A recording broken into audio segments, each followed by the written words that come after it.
हरे कृष्णा।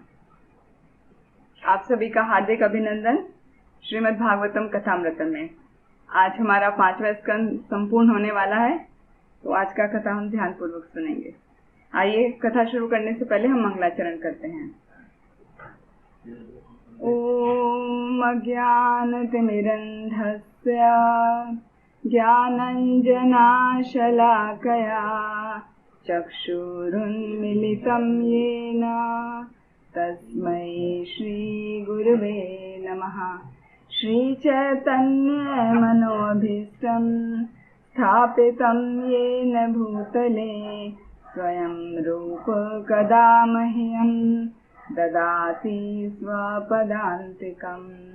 वन्देऽहं श्रीगुरो श्रीयुतपदकमलं श्रीगुरुं वैष्णवांश्च श्रीरूपं साग्रजातं सहगणरघुनाथान्वितं तं सजीवं साद्वैतं सावधूतं परिजनसहितं कृष्णचैतन्यदेवं श्रीराधा कृष्णपादान् सहगणललिता श्रीविशाखान्वितांश्च।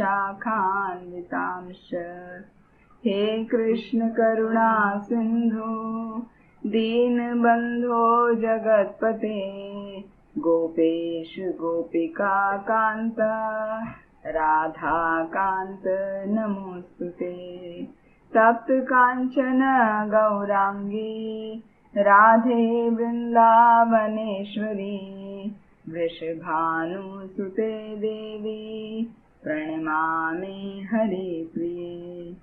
वाञ्छाकल्पतरुभ्यश्च कृपा सिन्धुभ्यैव च पतितानां पावनेभ्यो वैष्णवेभ्यो नमो नमः।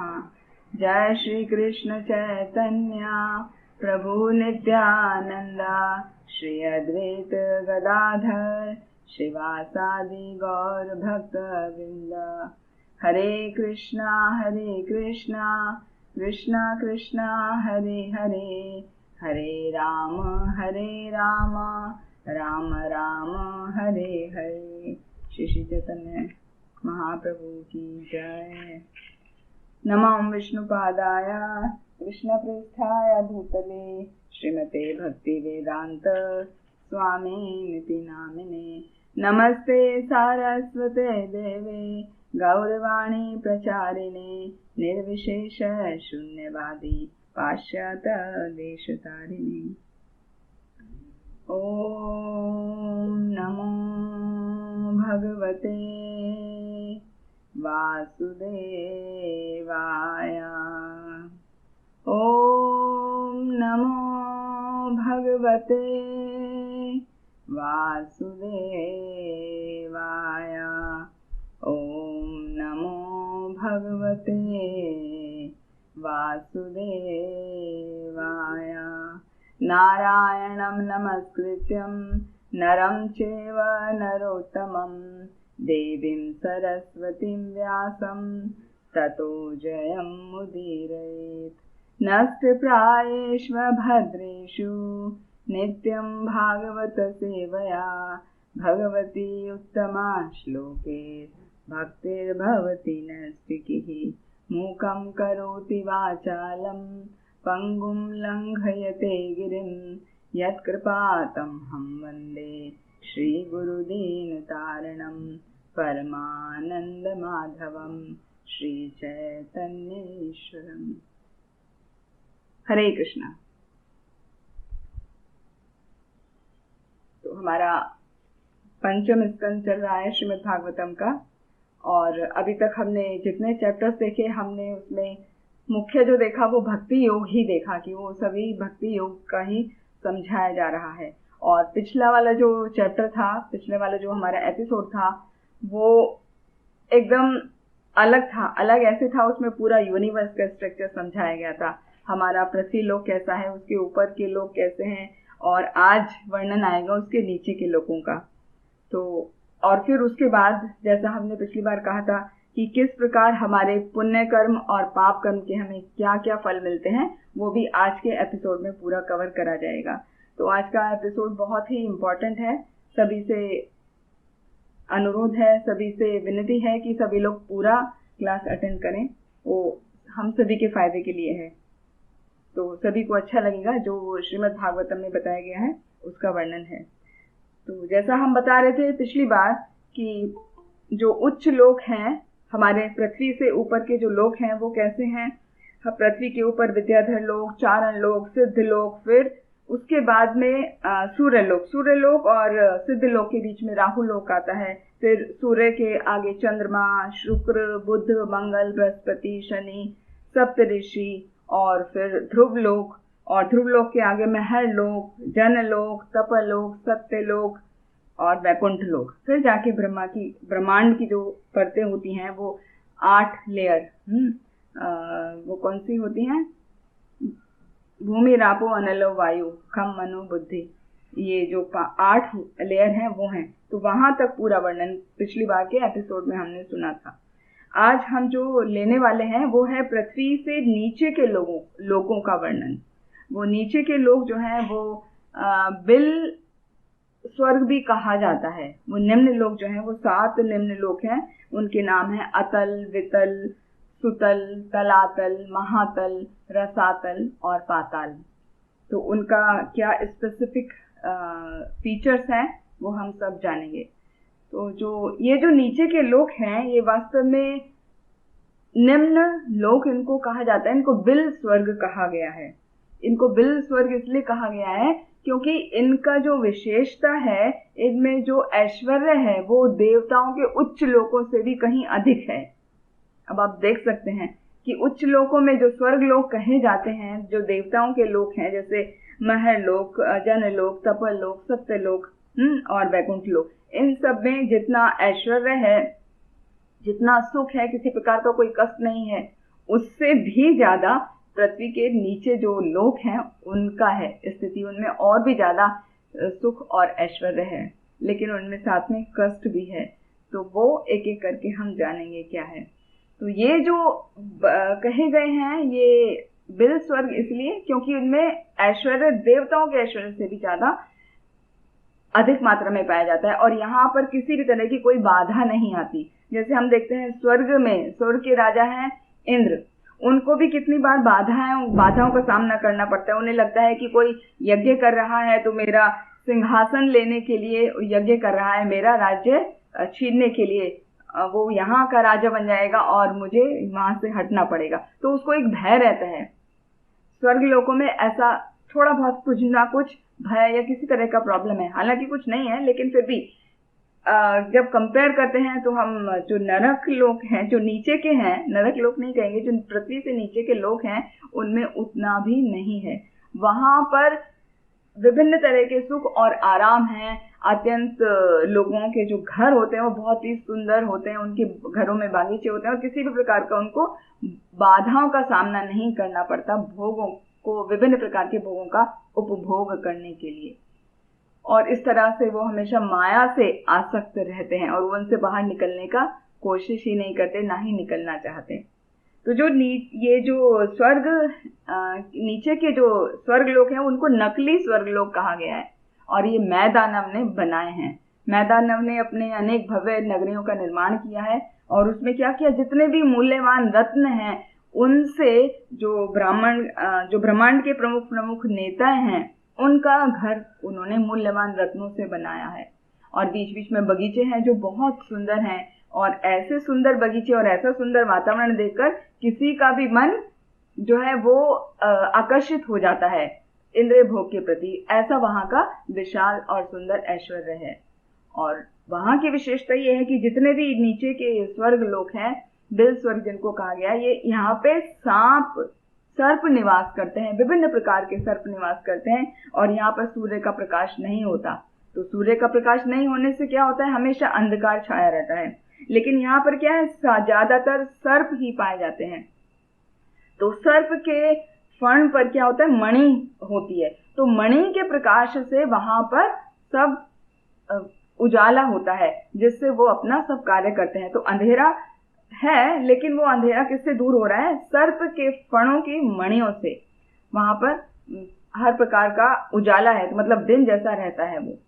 और वहां के जो निवासी हैं उनको किसी भी प्रकार का कोई भय नहीं है, वो निर्भीक रहते हैं। और वहां पे जो विलक्षण औषधियां होती हैं, जैसे बताया कि बगीचे हैं वहां, बहुत सुंदर सुंदर बगीचों में औषधियों के पेड़ भी लगे हैं, और वहां की लताएं भी हैं। तो वो जो विलक्षण औषधियां वहां होती हैं, उनसे वो लोग क्या करते हैं, उनका काढ़ा निकालते हैं। जैसे अभी काढ़ा आप सबको अभी पता है ना, सबने कोरोना के टाइम पे काढ़ा पिया है अपने आप को सेफ रखने के लिए।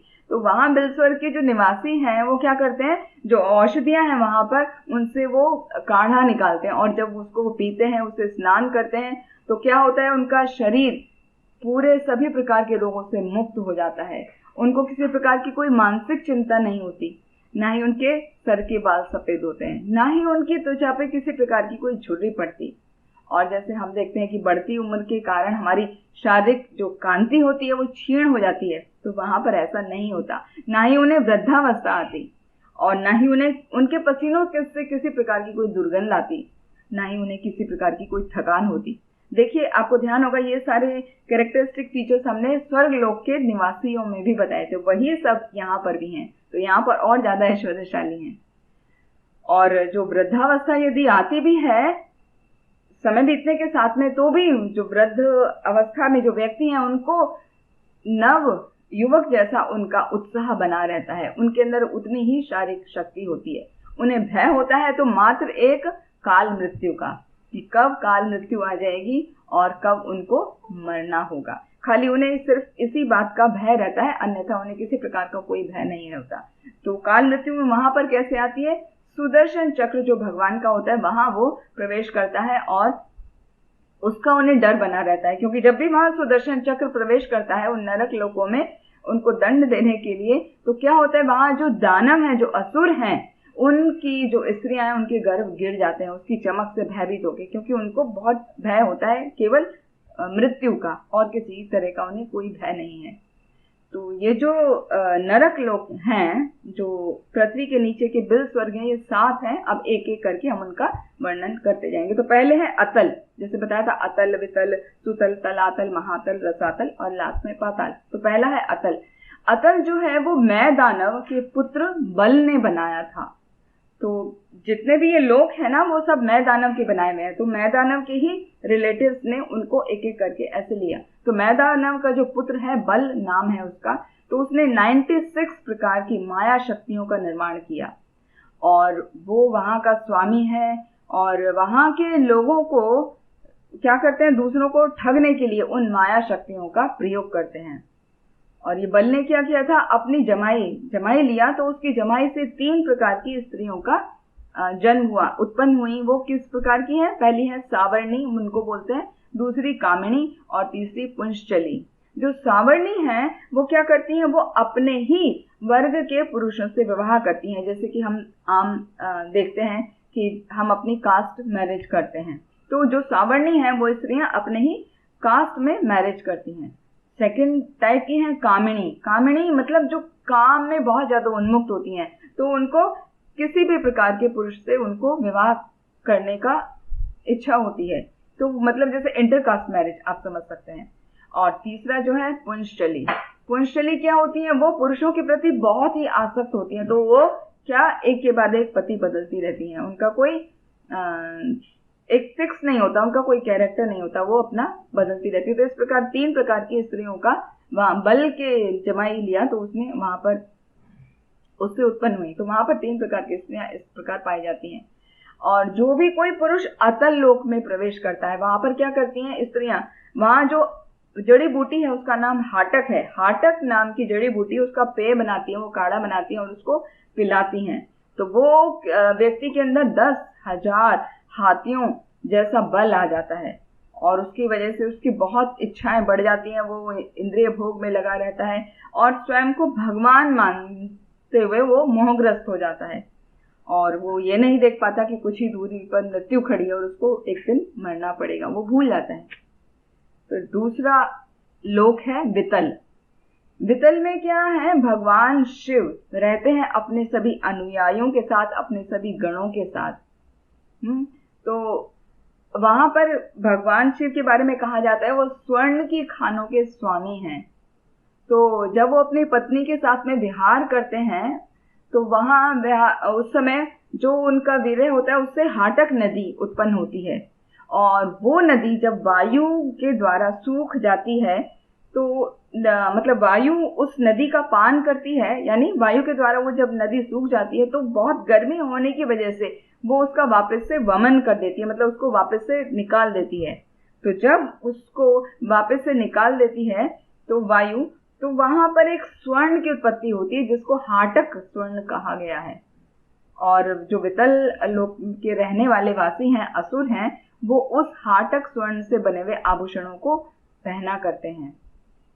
तो यहाँ पे जो स्वर्ण का जिस प्रकार वर्णन किया गया उसके लिए बहुत सुंदर एनालॉजी आई है श्रीमद् भागवतम में।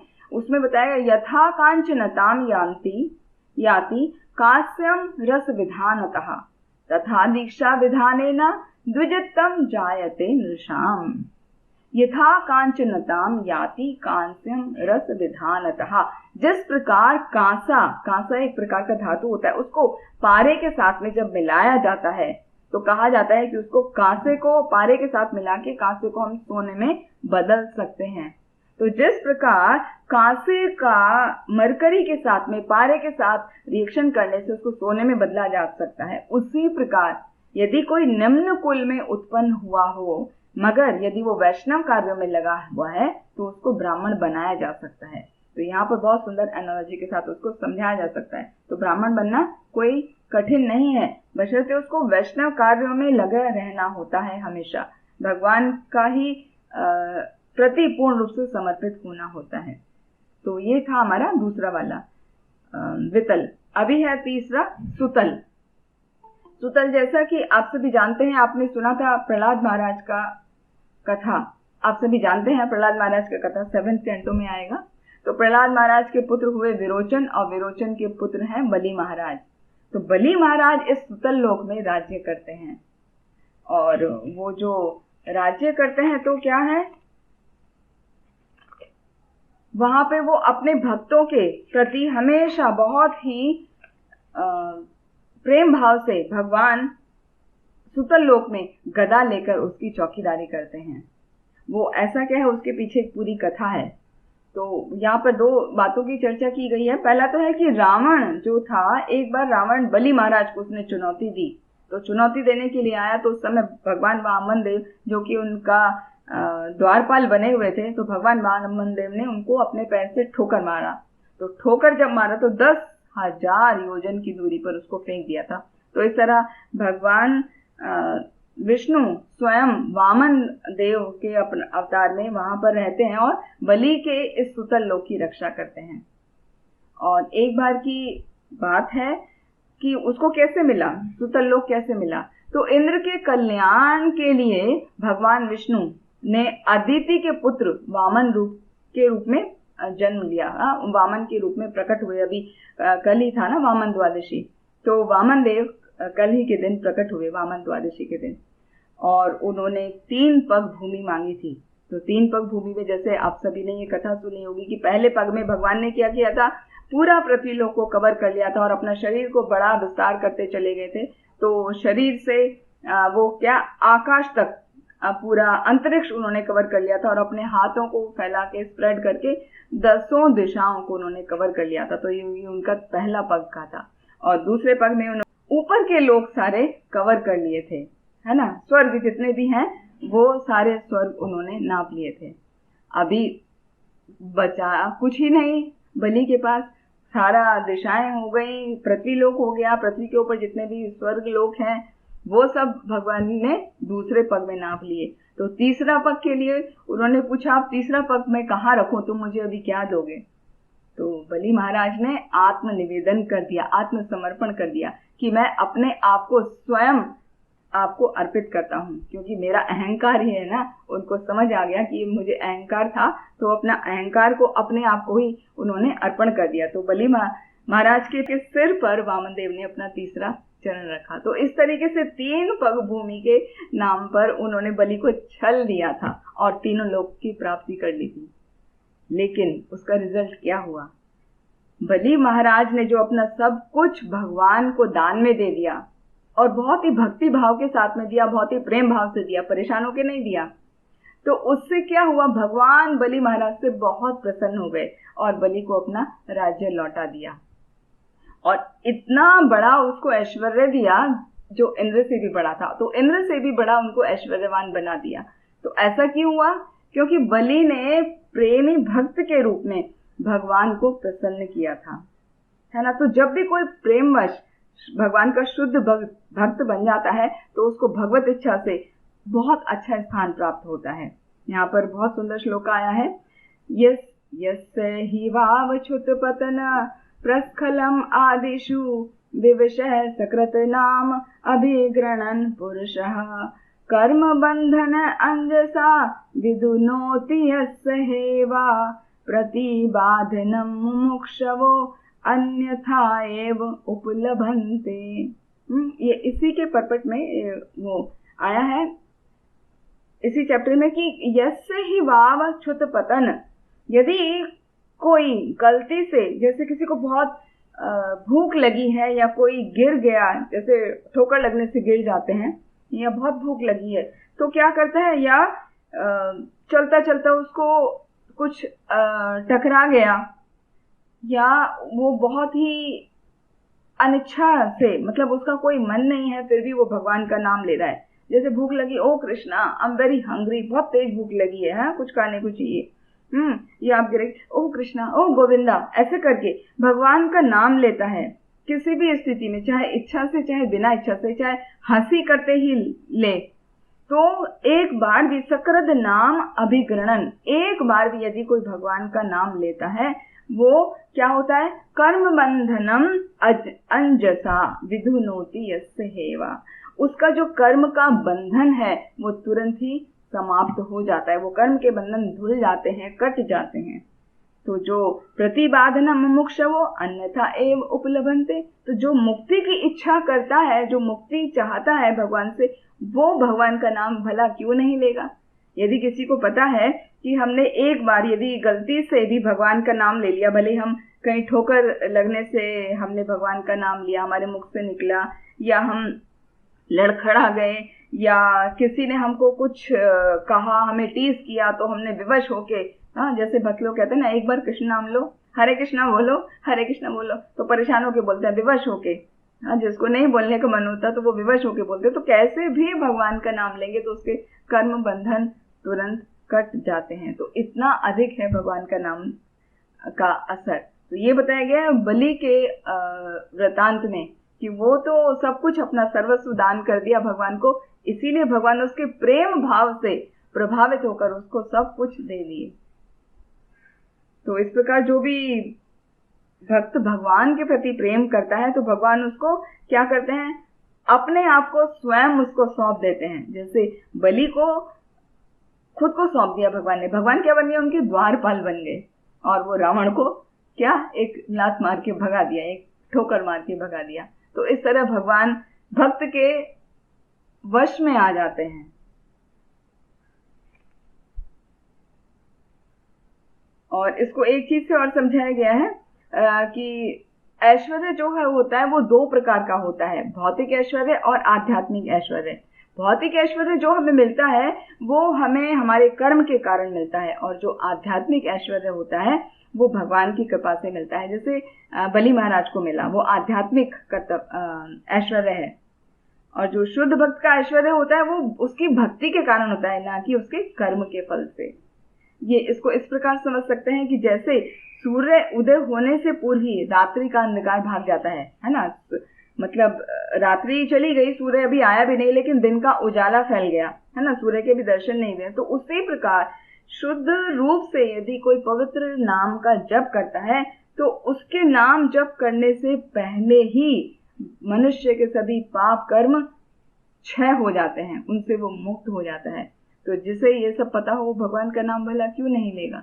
भगवान का नाम बहुत ही पवित्र और बहुत ही हृदय के साथ में, भाव के साथ में लेगा। अभी नेक्स्ट वाले उस पे चलते हैं। नेक्स्ट है सुतल के नीचे तलातल। ये जो सारे लोक आ रहे हैं, प्रत्येक लोक पहले वाले से 10,000 योजन नीचे है। तो मतलब उसका जो एरिया है हर लोक का वो 10,000 योजन है, और फिर 10,000 योजन के बाद में नेक्स्ट लोक आता है। तो सुतल के बाद आता है तलातल। यहाँ पर तलातल में मैं दानव खुद अपना राज्य करता है वहां पर तलातल में, और वो अपनी क्या करता है, मैं दानव मायावी शक्तियों का प्रयोग करता है, वो तो उनका आचार्य है। तो वो सभी लोगों पर अपना मायावी शक्तियों का प्रयोग करके वो उन पर प्रभाव डालता है, उनको अपने वश में कर लेता है। तो एक बार की बात है जब भगवान शिव, जिनको त्रिपुरारी कहा जाता है, तो त्रिपुरासुर का वध करने के बाद भगवान शिव ने क्या किया, तीनों लोगों के लाभ के लिए मैं के ये जो तीनों राज्य थे उनको जला दिया, जिससे वो माया अपनी फैला के लोगों को परेशान ना करे। लेकिन मैं दानव ने क्या किया, भगवान को उपासना किया, उनका तपस्या किया उनके लिए। तो उससे भगवान शिव जी इतने प्रसन्न हो गए मैं दानव से कि उसको उसकी नगरी पूरी लौटा दी। तब से आज तक भगवान शिव तलातल की रक्षा करते हैं। और ऐसा बताया गया है श्रीमद् भागवतम में कि मैं दानव को कई बार इस प्रकार का भ्रम हो जाता है कि अब उसे भगवान के सुदर्शन चक्र से भयभीत होने की कोई आवश्यकता ही नहीं रही, क्योंकि भगवान शिव उसका खुद रक्षा कर रहे हैं वहां पर। तो ऐसा है। तो तलातल के बाद आता है महातल। महातल में क्या है, कद्रू जो हैं उनके जो संतानें हैं वो सभी सर्प सांप हैं, हम उनके वंशज रहते हैं, और वो क्या हमेशा क्रुद्ध रहते हैं, हमेशा क्रोधित रहते हैं। और जो मुख्य एग्जाम्पल जैसे तक्षक सर्प, कालिया, कुहक, सुषेण, ये एग्जाम्पल है। और ये सर्पों को हमेशा भय लगा रहता है गरुड़ का कि गरुड़ उनको खा जाएगा। तो वो फिर भी अपने जो परिवार जन के साथ में वो हमेशा सुख पूर्वक रहते हैं। खाली उनको गरुड़ का भय है, मृत्यु का भय है कि गरुड़ उनको आके खा जाएगा, बाकी उन्हें किसी प्रकार का कोई भय नहीं है। तलातल के नीचे अगला आता है महातल। ओके, महातल ये कद्रू वाला हो गया, सर्प के वंशज। महातल के बाद आता है रसातल। रसातल में दीति और दनु के आसुरी पुत्र हैं, वहां पर रहते हैं, और ये लोग सांप के बिल में रहते हैं। महातल में जो थे वो तो सर्प के वंशज थे, लेकिन रसातल में जो है वो उनके बिलों में वास करते हैं। ये भी सर्प है, जिसमें से प्रमुख है निवात कवच, और ये जन्म से अत्यंत शक्तिशाली और क्रूर होते हैं। और उसके बाद में आता है लास्ट वाला नागलोक या पाताल लोक, और यहाँ पर वासुकी नाग नेतृत्व करते हैं सभी नागों का, वो उनके लीडर हैं वासुकी।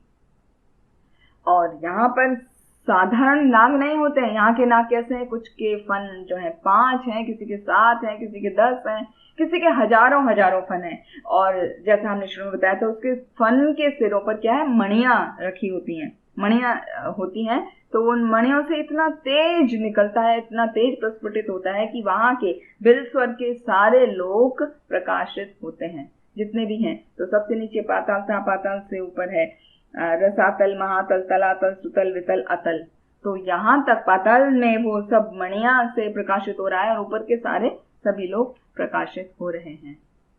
अभी देखें पाताल से नीचे, पाताल के नीचे भी है। पाताल से 30,000 योजन नीचे भगवान अनंत देव का वास है। भगवान अनंत देव कौन है, जिन्हें हम शेषनाग के रूप में जानते हैं, है ना, या संकर्षण के नाम से भी जाना जाता है। तो संकर्षण जो है भगवान के ही अवतार हैं। भगवान का जब हम अवतार समझते हैं तो हम कहते हैं ना, भगवान के राइट हैंड से बलराम जी प्रकट हुए और भगवान के लेफ्ट हैंड से राधा रानी प्रकट हुई। वो अलग नहीं है, भगवान से वही है। राधा रानी ही कृष्ण है और कृष्ण ही राधा रानी है, और बलराम ही कृष्ण है, कृष्ण ही बलराम है। वो उन्हीं के विस्तार हैं, एक राइट हैंड से और एक लेफ्ट हैंड से। तो ये बलराम जी का विस्तार है संकर्षण। तो संकर्षण जो है उनके क्या फन पर ही वो पूरा सारा ब्रह्मांड रखा हुआ है। और वहां के जो आराध्य देव हैं शिवजी, वो क्या करते हैं, संकर्षण की पूजा करते हैं। जैसे हमने पिछले वाले एपिसोड में भी सुना था कि शिवजी किनकी पूजा करते हैं, संकर्षण की पूजा करते हैं। और जो संकर्षण का जो मुख्य कार्य है क्या है, कि वो जीवात्माओं के अंदर जो मिथ्या अहंकार होता है वो उसका मूर्तिमान देवता है, उसका डीटी है। मतलब जो हमें अहंकार होता है ना, उसका भी कोई डीटी है, उसका भी कोई प्रतिरूप है, वो है संकर्षण। तो उसमें व्यक्ति कैसा सोचता है कि मैं ही भोगता हूँ और ये पूरा संसार केवल मेरे ही भोगने की चीज है। तो वो जीवन की जो ये उनकी धारणा है वो ऐसा कहाँ से आ रहा है, वो संकर्षण के ही द्वारा होता है। तो जैसा कि इसकी पुष्टि भगवत गीता में होती है 15वें अध्याय में, सर्वस्य चाहम हृदि सन्निविष्टो मत्तः स्मृतिर्ज्ञानम अपोहनम च। हाँ, कि सभी कुछ मेरे ही द्वारा उत्पन्न होता है। मत्तः स्मृतिर्ज्ञानम अपोहनम च, मैं ही ज्ञान प्रदान करता हूँ, मैं ही आपको स्मरण शक्ति देता हूँ, और मैं ही अपोहनम मतलब आपको भूलने का जो आदत है ना, वो जो भूलने की शक्ति है वो भी मैं ही प्रदान करता हूँ। तो सब कुछ भगवान के द्वारा है। तो वो जो धारणा है हमारी सेल्फ फॉल्स ईगो की, मिथ्या अहंकार की, वो भी भगवान के ही द्वारा प्रदत्त है। और जो ये ब्रह्मांड के जो ये अनंत शेष है, उनके सहस्त्र फनों पर वो टिका हुआ है, वो भी किसी एक फन पर टिका हुआ है। और उसका साइज कितना है ब्रह्मांड का? हमारे ब्रह्मांड का साइज है जैसे एक राई का बीज होता है। राई मतलब सरसों का बीज, सरसों का बीज सभी समझते होंगे ना, मस्टर्ड सीड। तो उसको आप हथेली में रखिए, कितना छोटा होता है। आपकी हथेली में फूंक मारेंगे शायद वो उड़ जाएगा, इतना छोटा सा होता है। तो हमारा जो पूरा ब्रह्मांड है जिसमें हम रह रहे हैं, हमें इतना पृथ्वी लोक बहुत बड़ा लगता है। और पिछले सत्र में हमने देखा था कि कैसे जम्बूद्वीप का वर्णन किया गया है और उसके बाहर के सारे द्वीपों का वर्णन किया गया। वो सब कितना उसमें समाये हैं, उस राई के छोटे से बीज में समाये, सरसों के बीज में समाये हुए हैं। तो उतना सा आकार है ब्रह्मांड का। वो भगवान के हुड पर, जो उनका संकर्षण का आनंद शेष के हुड पर वो स्थापित होता है। तो आप समझ सकते हैं कि हम जिसको बहुत बड़ा मान रहे हैं, भगवान के सामने वो कितना नगण्य है, बहुत ही छोटा है। और प्रलय के समय क्या होता है, जब प्रलय आती है तो भगवान अनंत शेष जो है वो क्या हो जाते हैं, क्रोधित हो जाते हैं। क्यों क्रोधित होते हैं? क्योंकि उनको पता है कि ये जो मनुष्य जीवन दिया गया है जीव को, वो सभी योनियों में सबसे उत्तम है। लेकिन ये जो मनुष्य योनि में जो मानव हैं, जो मनुष्य हैं, वो इस अवसर का लाभ ही नहीं उठाते हैं। वो अपने पूरे जीवन को इंद्रिय भोग में व्यर्थ ही गंवा देते हैं। तो उनको इस बात का क्रोध आता है। तो जब उनको क्रोध आता है तो उनके भ्रकुटी से रुद्र का जन्म होता है। रुद्र कौन है? भगवान शिव का ही रूप है, जो कि हाथ में त्रिशूल उठाए हुए हैं और उनका जो तीसरा नेत्र है वो भ्रकुटी के बीच में है। तो वो उस त्रिनेत्र के साथ में और त्रिशूल लेके वो प्रकट होते हैं। और ये एक नहीं, वो 11 रुद्र हैं जो भगवान शिव का व्यूह अवतार होता है। जिनके पास ये पंचम स्कंद है उन्होंने देखा होगा, पंचम स्कंद में ये शिव जी हैं और शिव जी के ये 11, 10 बाहर हैं और ये 11। तो इस तरह से ये प्रकट होते हैं। ये रुद्र हैं जो संकर्षण के भ्रकुटी से प्रकट होते हैं। और जो भक्तगण हैं वहां जो रहते हैं वो क्या करते हैं, बाकी सभी भक्तगण भी वो श्रद्धा पूर्वक अनंत शेष के चरण कमलों पर प्रणाम करते हैं। और जब वो प्रणाम करते हैं, उनके चरण कमल कैसे हैं, उनके चरण कमल के जो नाखून है ना, नेल्स जो हैं, वो एकदम गुलाबी हैं, पारदर्शी हैं। वो ऐसे चमकते हैं जैसे बहुमूल्य मणि के समान। बहुमूल्य मणि चमकती है ना, दमकती है, तो ऐसा तो वो चमकते हैं भगवान के चरण के नाखून। जब भक्त उसमें अपना प्रतिबिंब देखता है तो वो प्रसन्न हो जाता है भगवान का ऐसा रूप देखकर। फिर आगे बताया गया है कि वहां पर जो ये बात चल रही है पाताल लोक की, तो पाताल लोक के नीचे वहां पर जो सर्पराज की सुंदर राजकुमारियां हैं, वो भगवान का आशीर्वाद प्राप्त करने के लिए क्या करते हैं, उनकी धीर भुजाओं पर जो श्वेत हैं, हमने एक बार बताया था कि संकर्षण जो है वो कैसे हैं, वो काला नाग नहीं है। सिंपल हम देखते हैं, समझते हैं कि जो नाग होते हैं वो ब्लैक कलर के होते हैं या डार्क ब्राउन होते हैं, नहीं, ये व्हाइट है, प्योर व्हाइट। तो भगवान है ना, इसलिए प्योर व्हाइट है। तो उनके प्योर व्हाइट जो है श्वेत, उनकी भुजाओं पर वो उनको प्रसन्न करने के लिए, उनसे आशीर्वाद प्राप्त करने के लिए अगुरु, चंदन और कुमकुम का लेप लगाती है वहां की स्त्रियां, राजकुमारियां। तो इस प्रकार वो भगवान उनके भाव को समझ जाते हैं और उन पर अपनी कृपा दृष्टि बरसाते हैं। तो इस प्रकार वो भगवान के मुख को निहारती हैं राजकुमारियां और भगवान उनको कृपा दृष्टि प्रदान करते हैं। फिर अनंत देव का और आगे उनका ग्लोरिफिकेशन किया गया है। यन्नाम श्रुत अनुकीर्तयेता अकस्मात् आर्तः वा यदि पतितः प्रलम्भनात् वा हति अहं सपदि नृणाम अशेषमन्यं कम शेषात् भगवतः आश्रयेत मुमुक्षः। ये श्लोक पहले वाले से लगभग मिलता हुआ है। यहाँ पर अनंत शेष का वर्णन किया गया है। पहले वाले में हमने बताया था बलि महाराज की वृतांत में कि वो किस तरह से वो प्रेयर कर रहे हैं, उससे हम क्या टीचिंग सीख रहे हैं। यहाँ पर ये आ रहा है अनंत देव जो शेष हैं उनका ग्लोरिफिकेशन। वो कैसे है कि यदि कोई भी व्यक्ति, कोई पतित व्यक्ति है, वो प्रमाणिक गुरु से भगवान का पवित्र नाम सुनकर उनका जप करता है तो वो तुरंत पवित्र हो जाता है। चाहे वो हंसी में करे या अचानक ही भगवान के नाम का जप करे, तो क्या होता है, जप करने वाला और सुनने वाला वो समस्त पापों से मुक्त हो जाता है। तो जो मुक्तिकामी व्यक्ति है वो कैसे भगवान के नाम के जप से कतरा सकता है? वो तो हमेशा भगवान के नाम का जप करेगा ही करेगा। तो यहाँ पर उनका वर्णन किया गया है। और जो अनंत देव है उनका प्रमुख कार्य क्या है? सृष्टि का विनाश करना। यद्यपि जीवों के वो देखते हैं कि मनुष्य अपना जीवन व्यर्थ गंवा रहे हैं तो उन्हें क्रोध आता है, तो उसको सहन नहीं करते। और अनंत शेष का वर्णन किया गया, वो नीले वस्त्र के हैं, उन एक ही कान में वो कुंडल पहनते हैं। और आपने देखा होगा जैसे बलराम जी का स्वरूप था, वो श्वेत रंग के हैं और अपने कंधों पर वो हल उठाए रहते हैं। फिर आगे ये जब इस तरह ग्लोरिफिकेशन चल रहा है तो वहां पर परीक्षित महाराज ने शुभदेव गोस्वामी से पूछा कि हे ऋषिवर, जीवात्मा को जो विभिन्न प्रकार के शरीर और परिस्थितियां प्राप्त होती हैं वो क्यों कर प्राप्त होती हैं? कृपया करके मुझे विस्तार पूर्वक बताइए। तो शुभदेव गोस्वामी यहाँ पर उत्तर दे रहे हैं। यहाँ से शुरू होता है कि किस तरह से हमारे पाप और पुण्य कर्मों का फल हमें मिलता है, वो क्या कारण है, किस वजह से हमें विभिन्न प्रकार के शरीर प्राप्त होते हैं। तो शुभदेव गोस्वामी बताते हैं, हे राजन, ये जो भौतिक संसार है इसमें प्रत्येक कार्य 3 गुणों में विभाजित होता है, सतोगुण, रजोगुण और तमोगुण। तो जैसा कि हम भगवत गीता से भी समझते हैं, भगवत गीता में आता है कर्मण सुकृतस्याहो सात्विकम निर्मलम फलम रजसस्तु फलम दुखम अज्ञानम तमसः फलम।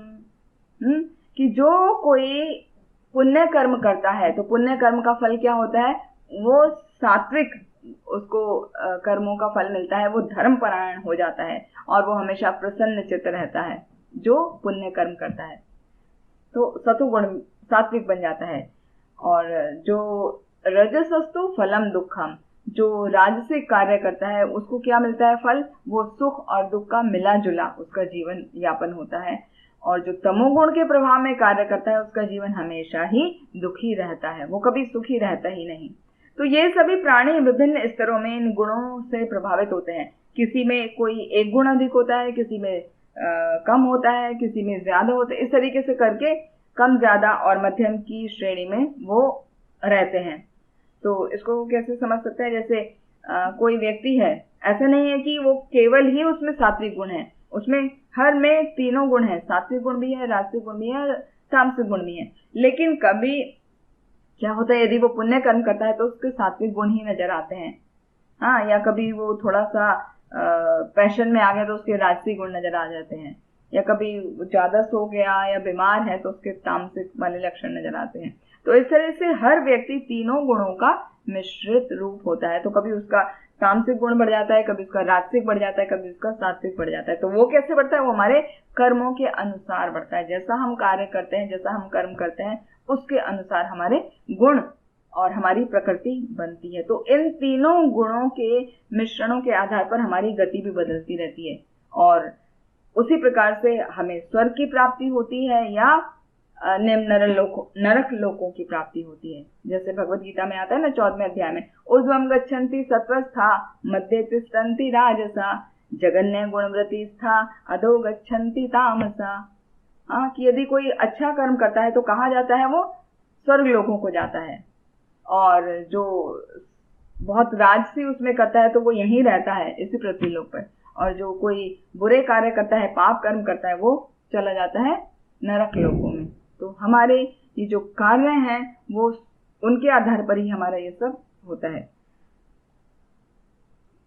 कुछ व्यक्ति, आगे बताया गया है कि कुछ व्यक्ति यदि कोई तमोगुण में कार्य कर रहा है लेकिन वो पागलपन के वशीभूत होकर कर रहा है, उसको एहसास नहीं है कि वो क्या कर रहा है, तो वो उसका परिणाम थोड़ा कम भयावह होगा, उसको ज्यादा कष्ट नहीं होता, क्योंकि उसको समझ ही नहीं आ रहा है ना, वो कर रहा है पागलपन में बिना सोचे समझे।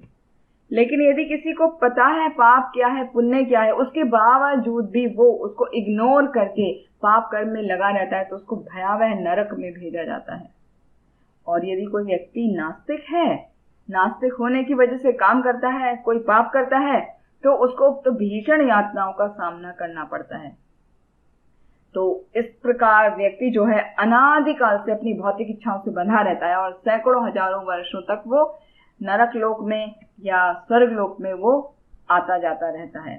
और इसकी विशेषता ये है कि वो जैसा कार्य करता है, तो वो अच्छा कार्य किया मतलब पुण्य किया तो स्वर्ग लोक गया, और बुरा कार्य किया तो वो नरक लोक आया। तो लेकिन जब भी उसका या तो पाप क्षीण हो गया मतलब खत्म हो गया, या उसका पुण्य खत्म हो गया, वो आएगा वापस पृथ्वी लोक पर ही। क्षीण पुण्य मृत्यु लोका विशन्ति। तो जैसे ही पुण्य हमारे क्षीण होते हैं तो पृथ्वी लोक पर आना पड़ता है। तो उससे बचने का मात्र एक उपाय है कि हम पृथ्वी लोक पर हैं, हम यदि भक्ति के कार्य में लगते हैं, भक्ति करते हैं, तो फिर ये पुण्य या पाप के कारण से हम बच सकते हैं, उनको नलीफाई कर सकते हैं। जैसा कि ऊपर के श्लोक में बताया था कि यदि कोई गलती से भी भगवान के नाम का जप करता है तो वो अपने पाप जो कर्म के बंधन है उनको धो डालता है। तो जो जिसको पता है वो क्यों नहीं भगवान का नाम लेगा। तो हमें उससे टीचिंग्स मिलती हैं कि हमें भगवान का नाम सदैव जपना चाहिए। तो ये जो हमने बताए हैं पुण्य और पाप कर्म करने से स्वर्ग लोक और नरक लोक जाते हैं, तो उसके आगे फिर बताया गया नरक लोक क्या है। नरक लोक जो है 28 प्रकार के नरक लोक हैं। थोड़ा सा तेज चलेंगे तो 28 नरक लोक में उनके नाम हैं और उनका वर्णन किया गया है। तो बहुत ध्यान देके सुनिएगा क्या है। पहला नरक का नाम है तामिस्र। तामिस्र में कौन जाता है? जो कोई पुरुष या स्त्री अवैध संग करता है, या दूसरों की पत्नी या दूसरों के बच्चों या दूसरों का धन का दुरुपयोग करता है, उसको अपने लिए यूज करता है, और उसको ऐसा जगह मिलती है जिसका नाम है तामिस्र। वहां हमेशा अंधकार रहता है और हमेशा उसको भूखा प्यासा रखा जाता है, उसको खाने को कुछ नहीं दिया जाता, और यमदूत उसको जो प्रताड़ना देते हैं, उसको पिटाई करते रहते हैं, तो वो बार बार अचेत होता रहता है, अचेत होके गिरता रहता है। दूसरा नरक का नाम है अंध तमिस्र। ये तमिस्र से भी और ज्यादा, जैसे नाम है अंध तमिस्र, तो और भी ज्यादा अंधकार वाला है। तो यहाँ पे किसको भेजा जाता है? जो दूसरों को कपटता की वजह से कपट करता है, किसी के साथ में कपट करके उसको धोखा देता है, और धोखा देके उसकी पत्नी का, उसके बच्चों का भोग करता है, अपने लिए उनको इस्तेमाल करता है, तो उसको तामिस्र से भी घोर कष्ट यहाँ पे दिया जाता है। उसकी बुद्धि और दृष्टि दोनों ही नष्ट हो जाती हैं, तो उसे ना तो कुछ सूझता है और ना उसे कुछ दिखाई देता है। तो ऐसी स्थिति कैसी हो जाती है? जैसे जड़ से किसी वृक्ष को काट दिया जाए तो उसकी स्थिति होती है। तो इस प्रकार ये अंध तमिस्र है। तीसरा है रौरव नरक। रौरव नरक में जो व्यक्ति दिन रात कठोर परिश्रम कर रहा है अपने शरीर का पालन करने के लिए या अपने परिवारजनों के शरीर का पालन करने के लिए, लेकिन वो पालन करने के लिए साथ में क्या कर रहा है? दूसरों पर बिना बात ही अकारण ही हिंसा कर रहा है, तो उसको रौरव नरक में फेंका जाता है, जहां उसे वो सब लोग मिलते हैं जिसको उसने कष्ट दिया था। वो सब वहां पर आके उससे प्रतिशोध लेते हैं, उस एक पशु के रूप में। वो पशु का नाम है रुरु, इसलिए उस नरक का नाम पड़ा रौरव नरक। और यहाँ के व्यक्ति सांप से भी ज्यादा द्वेषी होते हैं, और वहां जो यातना दी जाती है बहुत ही असहनीय होती है। तो यहाँ पर उसको एक उससे बताया गया है एनालॉजी से कि जो अपने शरीर को, खुद को मैं हूं, बस मैं ही हूं, और अपने पत्नी, अपने पुत्र, उनसे ही घनिष्ठता से संबंध रखता है, अपनी भूमि को पूज्य मानता है, हाँ, भूमि भूमिष्ठ स्वर्गादपि गरीयसी, ऐसे बोलते हैं ना। तो भूमि को ही पूज्य मानता है, तीर्थ स्थानों में जाता है, स्नान करता है, लेकिन क्या करता है, वास्तविक जो ज्ञानी पुरुष हैं उनसे ज्ञान नहीं लेता, ज्ञान के जो बातें हैं उनका अनुगमन नहीं करता, खाली सुनता है और उनको छोड़ देता है। तो जो उनसे लाभ नहीं लेता उसकी तुलना करी गई है एक गधे के समान, एक गाय के समान उसका जीवन है, जो सब कुछ देखा है मगर कुछ कर नहीं रहा। तो ऐसी स्थिति से बचना चाहिए। फिर अगला है महारौरव नरक। इसमें किन व्यक्तियों को भेजा जाता है, जो हमेशा दूसरों को कष्ट ही देते हैं और अपना जीवन यापन करते हैं कष्ट देके।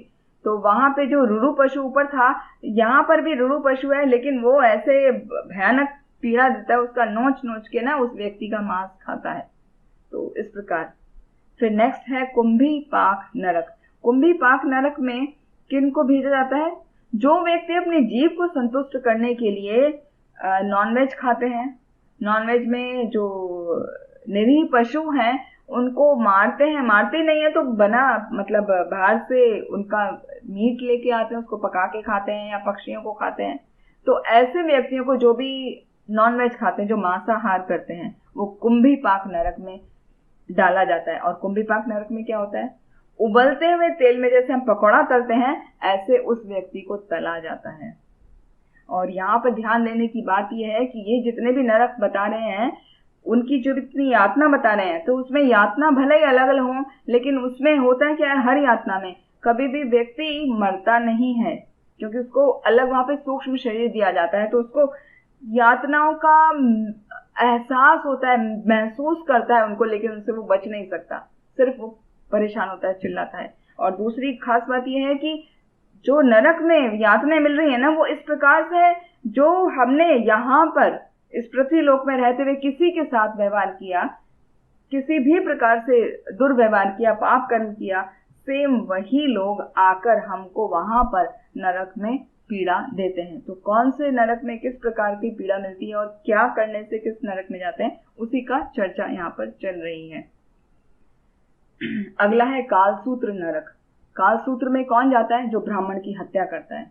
तो उसको क्या होता है, वहां पे ठोस तांबे की बनी हुई भूमि होती है, जो हम नीचे से अग्नि से तपतपाई रहती है और ऊपर से एकदम चमचमाता सूरज रहता है, सूर्य, तो वो हमेशा बहुत गर्म रहती है।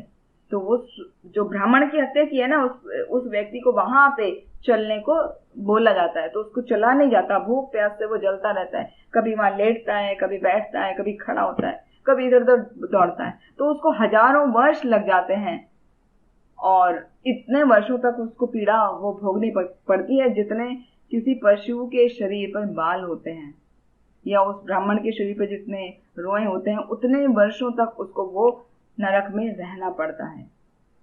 नेक्स्ट है असिपत्र वन।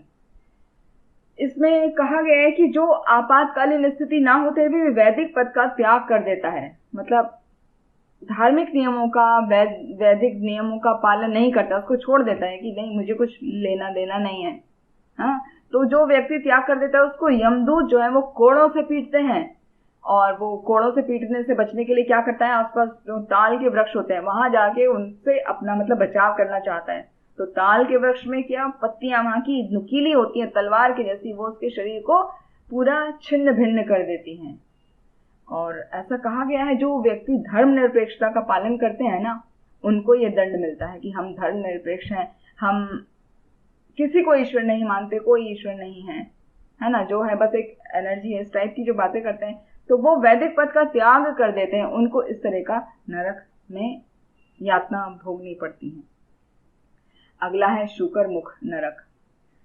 यहाँ पे जो व्यक्ति जिसने गलती नहीं की उसको दंड देता है, यानी निष्पाप व्यक्ति को दंड देता है, या किसी ब्राह्मण को शारीरिक प्रताड़ना दे रहा है, शारीरिक प्रताड़ना का मतलब उसको मार रहा है किसी भी प्रकार से, या फिर जो पापी राजा है, जो वो बाकी जो राज अधिकारी हैं उनको दंड देता है बिना बात की, तो उसको शुकर मुख नरक में लाया जाता है। और वहां पे क्या हो जाता है, उसको यंत्र में डालकर ऐसे पीसा जाता है जैसे गन्ने का रस निकालते हैं ना, उसको बोलते हैं, क्या बोलते हैं उसको, कोलू या समथिंग, है ना, जिसमें दो बड़े बड़े व्हील्स होते हैं, गन्ने को उसमें डाला जाता है और वो आपने देखा होगा उसको पेरते हैं, हिंदी में बोलते हैं उसको, गन्ने को पेरा जाता है तो उसमें से रस निकलता है। तो ऐसे वहां गन्ने की जगह उस मनुष्य को पेरा जाता है, जिससे उसका सब ब्लड और पूरा बॉडी उसकी खराब हो जाती है ना, वो दयनीय रूप से रोता है, मूर्छित होता है। तो ऐसा वहां पर उसको यातना दी जाती है। फिर है अगला अंधकूप।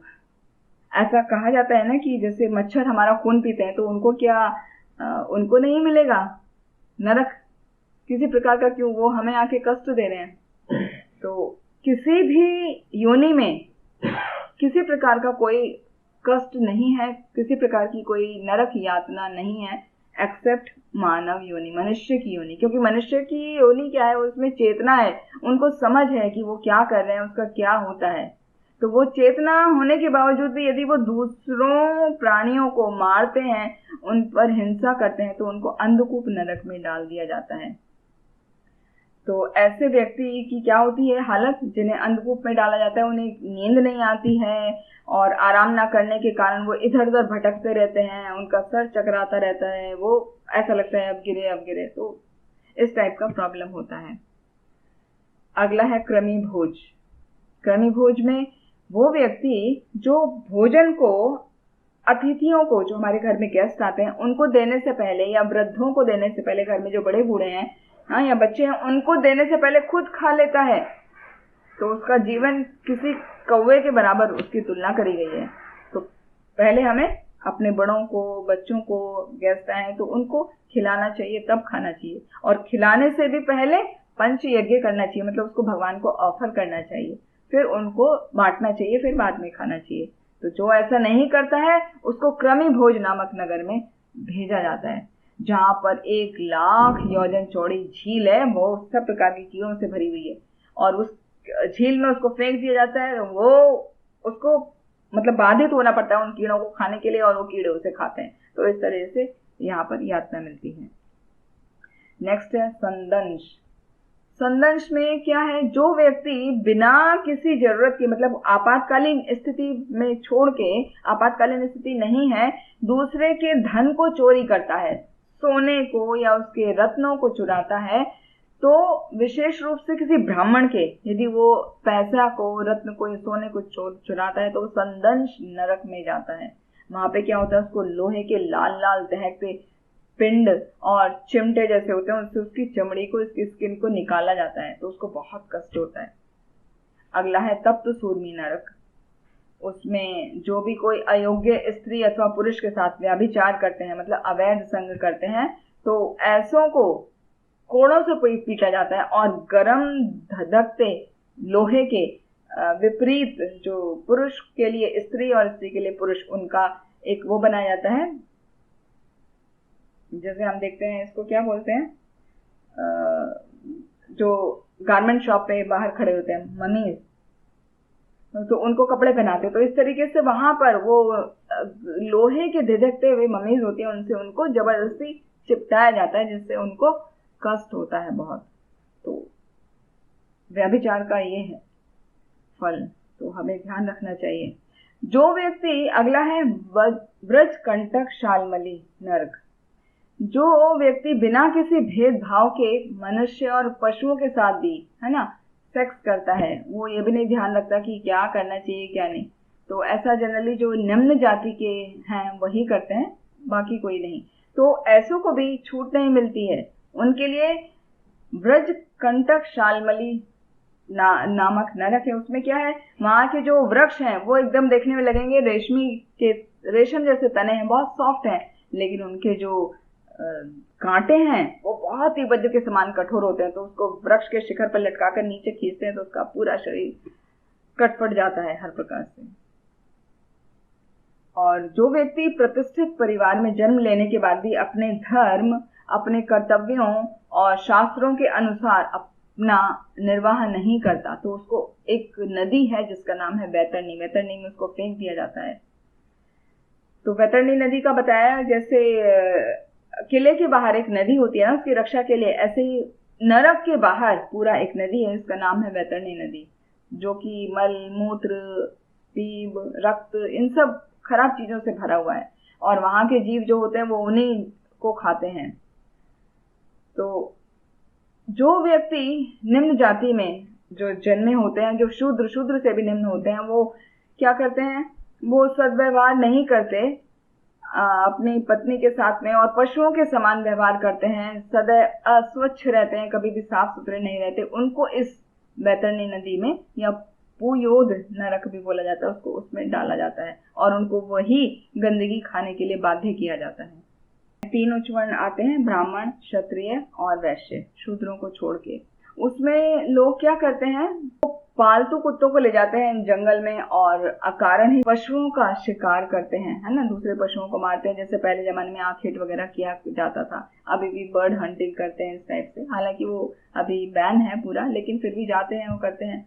तो इस प्रकार से जो करता है उसको प्राण रोधक नामक नरक में डाला जाता है और वहां उनका शरीर पूरा तीखे बाणों के द्वारा छलनी किया जाता है। फिर अगला है विश्व सन। उसमें जो व्यक्ति प्रतिष्ठित पद पे होता है और अपना गर्व करता है और अपनी प्रतिष्ठा को बढ़ाने के लिए पशुओं की बलि देता है, उसको विश्व सन नरक में डाला जाता है, जहां पर यमदूत उसको नाना प्रकार की यातनाएं देते हैं, फिर बाद में उसका वध कर देते हैं। फिर है लाला भक्ष नरक। लाला भक्ष नरक में जो निम्न जाति के व्यक्ति हैं वो अपनी स्त्री को वश में रखने के लिए, अपनी इच्छाओं को पूरी करने के लिए उसको अपने वीर्य का पान करने के लिए बाध्य करते हैं। तो उनको यदि और भी उनके अलावा भी कोई करता है तो उनको लाला भक्ष नरक में डाला जाता है और उनको भी वो वीर्य की बहती हुई जो नदी है उसको पीने के लिए उनको बाध्य किया जाता है। फिर है अगला सार में यादन। सार में यादन नरक। इसमें जो डाकू होते हैं ना, जो डकैती करते हैं, वो दूसरों के घरों में आग लगा देते हैं, किसी को विष दे के मार देते हैं, हाँ, या राज्य के जो बड़े बड़े अधिकारी हैं वो ज्यादा आयकर लेते हैं, ज्यादा टैक्स लेते हैं लोगों से, तो उनको सार में यादन नरक में भोगना पड़ता है। क्या 720 कुत्ते उसका भक्षण करते हैं, उसको खाते हैं। फिर यदि कोई व्यक्ति किसी के लिए झूठी गवाही देता है या दान देते वक्त या व्यापार करते वक्त झूठ बोलता है, उसको 100 योजन ऊंचे पहाड़ से सिर के बल नीचे गिराया जाता है और ऐसा लगता है कि नीचे पानी है, लेकिन वो पानी नहीं होता है वहां पर। तो अवीचिमत उसको बोला गया है, अवीचिमत नरक। तो लहरों के जैसा वो दिखता है, ऊपर से पानी, लेकिन होता है वो चट्टान। तो आगे जो उसका शरीर पूरा चूरा चूरा हो जाता है जब ऊपर से उसको फेंका जाता है। फिर अगला है आयपान। आयपान में जब कोई ब्राह्मण अपनी पत्नी के साथ में मदिरा का पान करता है, और खाली ब्राह्मण ही नहीं, कोई क्षत्रिय या वैश्य भी सोमरस पीता है, किसी प्रकार के भी किसी भी ब्रांड की कोई भी लीकर पीता है, तो उसको आयपान नरक में डाला जाता है। वहां पे क्या होता है, यमदूत उसको लिटा देते हैं, उसकी छाती पर खड़े हो जाते हैं और उसके मुख में पिघला हुआ लोहा डालते हैं, जिससे उसका अंदर पूरा शरीर जल जाता है। तो देखिए कितने खतरनाक यातनाएं हैं। जो कोई व्यक्ति निम्न या घृणित जन्म लेने के बाद भी, मतलब बहुत निम्न परिवार में वो पैदा हुआ है, फिर भी सोचता है कि अरे वाह मैं तो बहुत महान हूं, तो ऐसा सोचने के कारण वो जन्म, तपस्या, शिक्षा, व्यवहार, जाति और आध्यात्मिक दृष्टि से अपने से महान लोगों का सम्मान नहीं करता, अपने आप को ही सब कुछ समझता है कि मैं बहुत महान हूं। उसको शार कर्दम नरक में डालकर भयंकर यातनाएं दी जाती हैं। जो कोई व्यक्ति भद्रकाली को नर की बलि चढ़ाता है, जैसे हमने पिछले 2-3 सत्र पहले सुना था ना, जड़ भरत को बलि चढ़ा रहे थे वो राक्षस वहां के निवासी। तो भद्रकाली को यदि कोई नर बलि चढ़ाता है तो उस व्यक्ति को रक्षोगण भोजन नामक नगर में नरक में डाला जाता है। और नर बलि चढ़े हुए लोग, मतलब जिसकी बलि चढ़ाई गई है, वो राक्षस का रूप धारण कर लेता है और अपनी तीखी तलवारों से उनको काटता है और नाच गाकर उत्सव मना के उसका रक्त का पान करता है। तो बहुत खतरनाक है। फिर अगला है शूल प्रोत।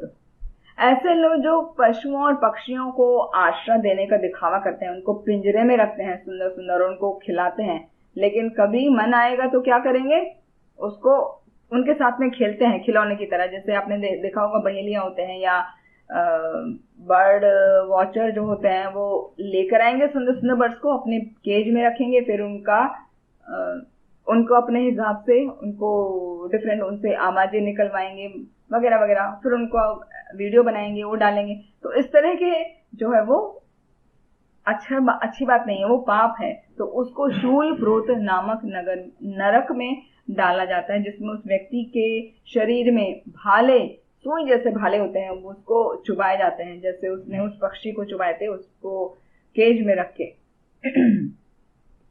और वहां के जो गिद्ध और बगुले होते हैं उस पर पूरा आक्रमण करते हैं।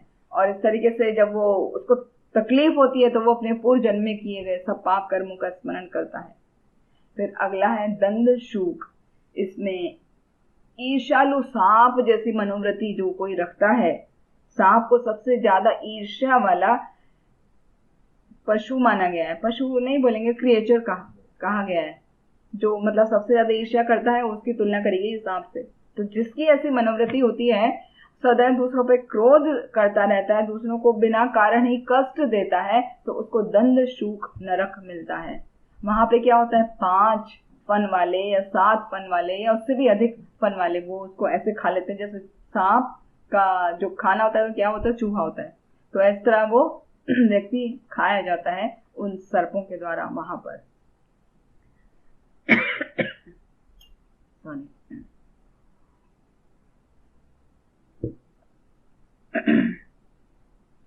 जो लोग दूसरों को अंधेरे कुओं में, गुफाओं में ऐसे बंदी बनाकर रखते हैं, तो उनको अवट निरोधन नरक में डाला जाता है।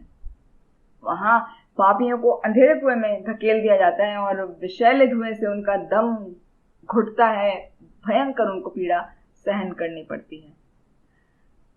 यह है अवट निरोधन। अगला है पर्यावर्तन। पर्यावर्तन में जो कोई भी गृहस्थ अपने घर आए हुए अतिथियों को तीखी तीखी निगाहों से देखता है ना, और उनको क्रूर दृष्टि से देखता है कि मानो उनको अब भी जला कर राख कर देगा कि हमारे घर क्यों आ गए। तो ऐसा भी देखिए, ऐसे व्यक्ति को भी नरक मिलता है जिसको पर्यावरण है। वहां पे क्या होता है, गिद्ध, बगुले, कौवे उनको ऐसे घूर के देखते हैं जैसे वो देखा करता था, और अचानक छलांग लगाकर बलपूर्वक उसकी आंखों को निकाल लेते हैं।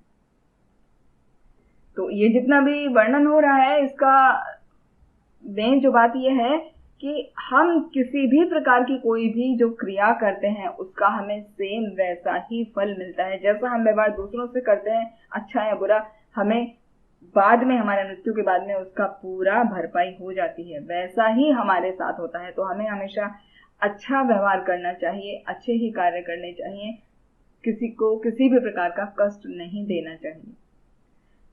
बहुत जल्दी जल्दी फिनिश करते हैं। अगला है शुचिमुख। यहाँ पे जो व्यक्ति पाप के द्वारा धन कमाता है उसको इस प्रकार का नरक में दिया जाता है। तो वहां पर क्या होता है, वो बड़े बड़े लोगों पर, अपने घर के लोगों पर भी और बड़े लोगों पर भी संदेह करता है कि वो मेरा धन चोरी तो नहीं कर लेंगे। तो उसको हमेशा यही डर बना रहता है, क्योंकि उसने वो धन क्या किया है, पाप से कमाया है ना, तो उसको यही डर रहता है कि दूसरा मेरा धन छीन लेगा। तो उसका हमेशा हृदय और मुख सूखा हुआ रहता है और वो देखने में शैतान के जैसा दिखता है। और वहां पे उसका फल क्या मिलता है, वो दर्जी जैसे कपड़े को सिलता है ना, ऐसे उसके शरीर को सुई धागे से सिला जाता है। अंत में सुखदेव गोस्वामी बोलते हैं, हे महाराज, यमराज की ये जो नगरी है इसमें तो हजारों हजारों नरक हैं, लेकिन ये पाप जितने भी पाप आत्माएं हैं उनको दंडित किया जाता है। लेकिन यहाँ पे केवल कुछ ही का वर्णन है। हमने पूरे 28 नरकों का वर्णन सुना, फिर भी केवल सुखदेव गोस्वामी कह रहे हैं कि केवल कुछ ही का वर्णन किया है। और प्रत्येक व्यक्ति को अपने पाप और पुण्य के अनुसार स्वर्ग में या नरक में जाना पड़ता है। पुण्य किया है तो स्वर्ग में जाएगा और पाप किया है तो वो नरक में जाएगा, और लेकिन वो उनको वापस आना पड़ता है। तो उन सब से बचने का एकमात्र उपाय है, जो पाप और पुण्य के जो फल हैं उनको बार बार वो भोग रहा है, उनसे बचने का एकमात्र उपाय है कि व्यक्ति को क्या करना चाहिए, अपना जीवन भक्ति करते हुए जो वैदिक नियम बताए गए हैं, जो शास्त्रों में धर्म का वर्णन किया गया है, उसके आधार पर अपना जीवन व्यतीत करना चाहिए। वो क्या है, धर्म का मतलब होता है जो वैदिक शास्त्रों में बताई गई हैं बातें, उनका पालन करना। इसको कहते हैं धर्मम तु साक्षात भगवत प्रणीतम, कि भगवान के आदेशों का पालन करना ही हमारा धार्मिक नियम है, तो उन्हीं का पालन करना चाहिए। तो उससे जब हम उनका पालन करते हुए अपने जीवन का यापन करते हैं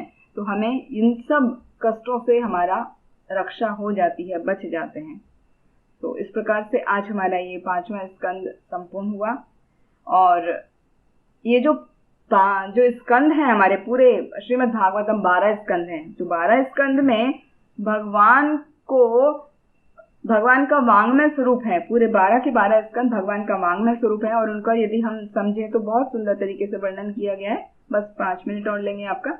जो पहला और दूसरा स्कंद है वो भगवान के चरण कमल है। पहला स्कंद भगवान का सीधा चरण कमल है, और दूसरा जो है भगवान का उल्टा, लेफ्ट एंड राइट चरण कमल है। जो तीसरा और चौथा स्कंद है वो भगवान की जांघें हैं, उरु हैं, जिससे हम मुक्ति मार्ग पर कैसे हमें अग्रसर होना चाहिए वो सिखाया गया है। उसमें वो सब टीचिंग्स आती हैं। फिर 5वां स्कंद जो हमारा अभी आज संपूर्ण हुआ, वो उसमें उदर का वर्णन किया गया है, भगवान के विराट स्वरूप का और भगवान के अद्भुत विस्तार का वर्णन किया है, जिसमें हमने देखा था कि विभिन्न लोक, विभिन्न वर्ष, विभिन्न पर्वत, विभिन्न समुद्र, इन सब के बारे में हमने जाना था। तो भगवान के उदर में है ये सभी, तो भगवान के उदर का वर्णन है। जो 6वां स्कंद आता है वो भगवान के वक्षस्थल का वर्णन आता है। उसमें 7th और 8th स्कंद में क्या आता है, भगवान की दोनों भुजाएं, उनका वर्णन आता है। मतलब भगवान किस प्रकार से कार्य करते हैं वो सब उसमें आता है। भगवान के सुंदर कार्यों का वर्णन है। 9वां स्कंद भगवान का कंठ कहा गया है, और 10वां स्कंद जो है भगवान का मुस्कुराता हुआ मुख है, उनका लोटस माउथ, लोटस फेस है। और जो 11वां स्कंद है वो भगवान का ललाट है, ललाट कहते हैं भगवान का माथा। और जो 12वां स्कंद भगवान का कपाट है, भगवान का सिर है। तो इस प्रकार से जो 12 स्कंद है, भगवान के चरण कमल, जांघें, उदर, वक्षस्थल, दोनों भुजाएं, कंठ, उनका मुख, उनका ललाट और उनका कपाट। तो इस तरीके से पूरा 12 के 12 स्कंद भगवान का वांग्मय स्वरूप है। और आज का जो सत्र है उसमें से हमने जो टीचिंग सीखा वो बेसिकली सारे पूरा 5वां जो स्कंद है उसमें उसका भी यही टीचिंग है कि हमें भगवान को समर्पित होकर भगवान की ही भक्ति करनी चाहिए। और भक्ति करने का मात्र 4 उसमें बातें बताई गई हैं भगवत गीता में, जो कि इस स्कंद में बार बार आपने सुना होगा, हमने कई बार वो चीज रिपीट की है कि मनुष्य का कर्तव्य है कि वो क्या करे, भगवान में अपने मन को लगाए, भगवान का भक्त बने, भगवान की उपासना करे और भगवान को नमस्कार करे। ये 4 ही एक्टिविटी करनी होती हैं। तो इसका श्लोक है भगवत गीता में, मन मना भव मद भक्तो मद्याजी माम नमस्कुरु मामे वेशस्य सत्यम ते प्रति जाने प्रियोसी में।